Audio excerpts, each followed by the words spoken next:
کمیته التوی فوق‌العاده تاجیکستان با تکیه به معلومات اگنتی هواشناسی خبر داد که روزهای دوم سوم اپریل سال 2024 بر اثر بالا رفتن حرارت هوا در راههای موشنگرد دوشنبه چنوق خطر لغزش تنمه و ریزش سنگ تهدید میکند.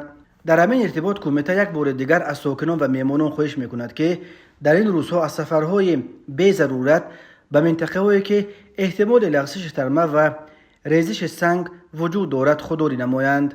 رفتن به دامنکوها برای غنچین گیاهای داروواری، هیزم، برای شکار و سایر آبها برای ماهیداری مصلحت نیست. رانندگان هنگام حرکت در راههای کوهی پیش از همه فاصله بین ماشین‌ها را جدا رعایت کنند، سرعت حرکت را بالا نبرند که اکثر صدمه‌های بخت گرفته شد با همین سبب‌ها رخ داده است. محترم پدران و مادرانی که در این گونه مکان‌های پرخطر زندگی می‌کنید، از شما با احترام خواهش می‌کنیم که فرزندان نابالغتان را بی نظارت نگذارید.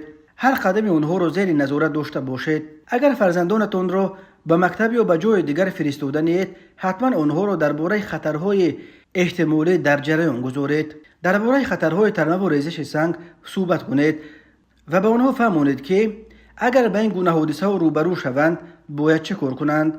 اگر شما به یگان حادثه فوق‌العاده روبرو شدید، فوراً به تلفن‌های زیرین به خدمات نجات کمیته مراجعت کنید: 112 یا 992 37 223 13 11.